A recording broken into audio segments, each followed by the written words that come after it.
ఘోర ప్రమాదాలు ఇవన్నీ జరుగుతున్న నేపథ్యంలో మరొక్కసారి ఉత్తరాఖండ్లో సరిగ్గా 2 నెలల కిందట కూడా ఉత్తరాఖండ్లో లోయలో పడిపోయింది ఒక బస్సు. ఉత్తరాఖండ్ మొత్తం కూడా కొండలు గుట్టలు ఉంటాయి. మనకి ఈ తీర్థయాత్రలు మన ఏంటి కేదార్నాథ్ బద్రీనాథ్ వెళ్ళే దారులు ఇవన్నీ కూడా ఉత్తరాఖండ్కి సంబంధించినవి కాబట్టి ఆ ఘాటి భలే ఉంటుంది. అసలు ఘాటి ఇంతే ఉంటుంది, రోడ్డు ఒక సింగిల్ వే లాగా ఉంటుంది. అంటే ఎదురెదురుగా వచ్చినప్పుడు తప్పించుకోవడానికి కొద్దిగా జాగ్రత్తగా ఓవర్టేక్ క్రాస్ చేసుకోవాలి.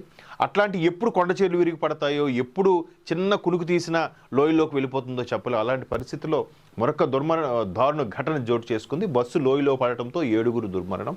ఇంకెంతమంది క్షతగాత్రులు ఉన్నారో, ఎంతమంది గాయాలయ్యారో, ఎంతమంది ఐసీయూలో ఉన్నారో, ఎంతమంది అపస్మారక స్థితిలో ఉన్నారో కూడా మనకు తెలియదు. ప్రస్తుతానికైతే డ్రైవర్ నిర్లక్ష్యం వల్ల ఇది పోయి ప్రాణాలు కోల్పోయారన్నారు. ఆబ్వియస్లీ ఒక బస్సు డ్రైవర్ కానీ, ఒక ట్రైన్ డ్రైవర్ కానీ చాలా అప్రమత్తంగా డ్రైవ్ చేయాల్సిన పరిస్థితి. వాళ్ళు ఒక్కరి వల్ల ఎంతమంది కుటుంబాలు ఆధారపడి ఉంటాయనేది ఒక్కసారి దృష్టిలో పెట్టుకొని డ్రైవ్ చేయాలి. వాళ్ళు డ్రైవ్ సీట్కి ఎక్కే బదులు ఎక్కే రోజు కంపల్సరిగా ఈరోజు నా ప్రయాణం సాఫీగా సాగాలి, నా మీద కొన్ని పదుల సంఖ్యలో కుటుంబాలు ఆధారపడి ఉన్నాయి కాబట్టి వాళ్ళందరూ సేఫ్గా వెళ్ళాలని బస్సు డ్రైవర్ ప్రార్థించుకోవాలి. ట్రైన్ డ్రైవర్ కూడా చాలా అప్రమత్తంగా ఉండాలి. బట్ అయినప్పటికీ కొన్నిసార్లు జరగచ్చు.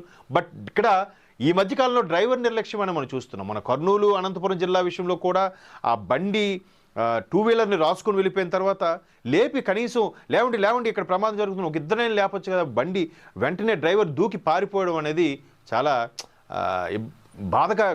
ఎవరైతే క్షతగాత్రులు వాళ్ళ కుటుంబీకులు ఉన్నారో వాళ్ళకు నిజంగా డ్రైవరు వెధవ దొరికాల కానీ అన్నట్టు అంత కోపంగా వాళ్ళు ప్రవర్తిస్తున్నారు. అంత బాధ అనిపిస్తుంది వాళ్ళకి.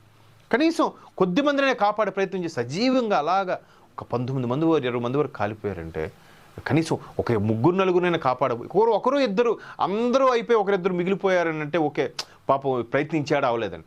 20 మంది వీడి ప్రాణాలు కాపాడడానికి దూకేసి వెళ్ళిపోయాడుగా. ఇక్కడ కూడా అదే ఘటన జరుగుతుంది. అందుకే మారాల్సింది ప్రజలే. ఎవడ స్వార్థం వాడు చూసుకుంటున్నాడు తప్ప పక్కోడు గురించి ఆలోచించే పరిస్థితులు. మహా అయితే ఏముంది, జైలు శిక్ష వేస్తారు, నేను కావాలని చేయలేదు కదా, ఏదో చెప్తాను, అయిపోయింది. కొన్నాళ్ళు 6 ఏళ్ళు 7 ఏళ్ళు లోపల ఉంటాడు, బయట వచ్చేస్తాడు. భయం మనుషులకి, అయ్యో నేను ఇలా చేయడం వల్ల ఎంతమంది దాన్ని ఒక ఆత్మన్యూనతా భావంతో నేను ఆలోచించడం లేదు. సో ఇది ఒక దారుణ ఘటన.